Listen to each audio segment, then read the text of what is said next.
anybody hear me?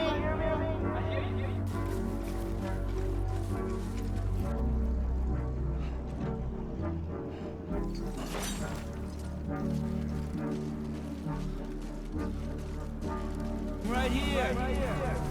Fucking done. Death Stranding is a truly special game to me.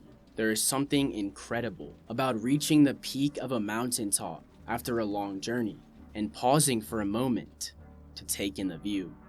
I promise I go outside, guys. Or the feeling of relief after finding a piece of equipment placed by a complete stranger, allowing you to bypass a difficult section of terrain. Hideo Kojima crafted a game where the simple act of walking becomes engaging, where overcoming obstacles is just as much about patience as it is working with other players that you will never meet in-game. A game that is willing to slow you down and provide quiet moments of reflection at the end of a long journey. The open world itself is almost entirely based on the landscapes of Iceland, from scattered volcanic rocks to sprawling green moss-covered mountains and snow-capped peaks. The game captures the geographic features of Iceland near one-to-one, meaning that while you spend the majority of this game simply moving between destinations, there is a varied and impressive backdrop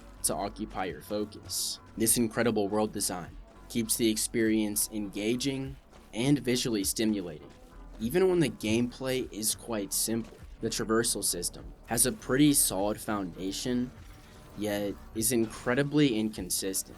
The system is based almost entirely on your cargo's weight distribution and the terrain that you are moving across. If your equilibrium is off-centered by either of these factors, you must hold either the left or the right trigger to regain your balance. Theoretically, this makes your gear selection and preparation critically important. You're encouraged to study the map, plan your route, and pack the necessary tools. Climbing ropes for descending cliffs, ladders for crossing strong currents or rough terrain, and a weapon if BTs or mules are in your path. Even the way you carry your cargo, deciding which items to strap to your back, hips, or shoulders affects your balance and mobility. However, in practice, I found that crafting and carrying these tools was rarely essential. During my playthrough, there was only one instance where I had to turn back because I didn't have the right equipment. For the most part, the traversal mechanics felt forgiving, which, while convenient, slightly undercut the satisfaction of fully engaging with the system. And because of this, I never really felt the need to interact with the game's infrastructure mechanic. Balancing the weight of your cargo and adapting to harsh terrain is, in theory, quite rewarding. However, the inconsistencies in the system often lead to frustrating, immersion-breaking moments. For example, you may be able to sprint down a steep mountain, weathering large drops with ease, and then, minutes later, a small pebble can send you tumbling, damaging your cargo. These moments feel jarring and undermine the sense of control that the system is supposed to offer. With that being said, the animation work in Death Stranding is among the best that you'll find in any video game. The best way I can describe it is that every movement feels intentional, from the way that Sam shifts his weight under a heavy load, to the countless, smaller situational animations that trigger as he navigates various environments. Strong winds noticeably affect Sam's ability to move, forcing him to brace himself against the strong resistance. If he's not wearing shoes, he'll begin to limp in pain, and eventually, his feet will begin to bleed. When climbing a steep incline, he'll use his hands to brace himself, bear crawling up the terrain. This attention to detail extends beyond the visuals and into the way that Sam interacts with the world. Small but immersive touches, like urinating in the snow and watching it melt, make the environment feel dynamic and alive.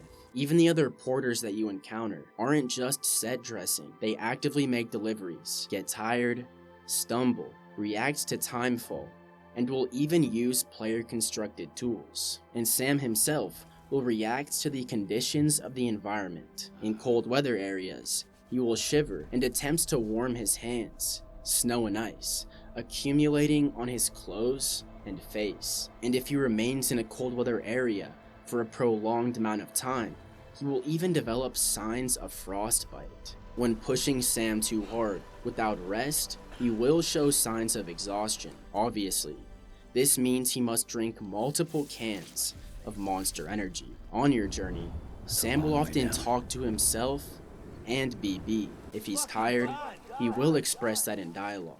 In combat situations, he will taunt his enemies, and I was genuinely surprised with how specific and situational some of these dialogue options were. And the music, it's exceptional. Whether it's the comforting melody that plays when you enter a distribution center's network, or the chime you hear upon seeing an inverted rainbow, the soundtrack beautifully complements the game's quiet, reflective tone. And speaking of rainbows, you will see a lot of them, maybe too many. Genuinely, I don't think I went more than a few minutes without spotting one during my playthrough, turning the sight of one from a very cool moment into what could end up as an extremely dangerous drinking game. The story of Death Stranding is absolutely insane, yet it quickly became an afterthought to me. However, the foundation of something truly special is evident right from the beginning. This is especially clear in the opening cutscenes, just before your first delivery. These initial cutscenes do an incredible job of visually teaching you the core mechanics. Avoiding timefall, the unknown danger of getting caught by the black tar on the ground, and holding your breath to avoid detection.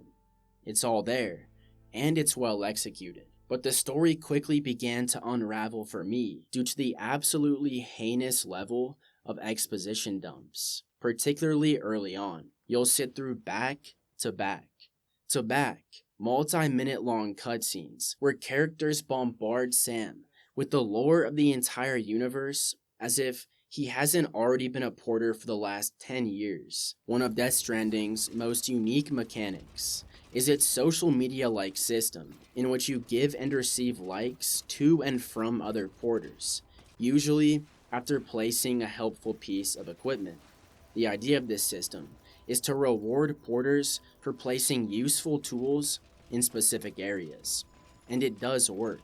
Every time I found something that genuinely helped me on an expedition, I would take the time to sit there and reward it with as many likes as possible. But hilariously enough, just like in real life, this social media system is a breeding ground for in-game karma farmers, and this is seen best at the distribution centers, which are a cesspit of useless signs and emotes. And unfortunately, just like in real life, I often rewarded these low-effort posts with a barrage of unwarranted likes, and I would even reckon that these might be some of the most liked placements in the entire game. Death Stranding is a game that dares to slow you down and make you appreciate the small victories, the quiet moments, and the invisible connections that we share with others. That's what makes it truly special. It's a game that defies conventional labels. It's polarizing, ambitious, and deeply personal. And while it's not for everybody, it is hard to deny the lasting impact of its innovative mechanics. Ultimately, this isn't just a game about delivering packages. It's a reflection of human resilience and connection. Every player's action, from placing a ladder to rebuilding a road, feels like a reminder that even in isolation, we can still help one another. It's a message that resonates far beyond the game's world. And even with its exposition-heavy story and basic gameplay, I strongly recommend this game. Thank you for watching. If you are still here at the end of this video, I know you liked this one, so how about dropping a like and hitting that subscribe button while you're here. I have a ton of content planned for the future, so I can promise you that you will not be disappointed, at least by the quantity. I'm planning to drop a community post to see what you guys want to see next, so even more incentive to subscribe. With that being said, stay tuned for that, and I will see you in the next one.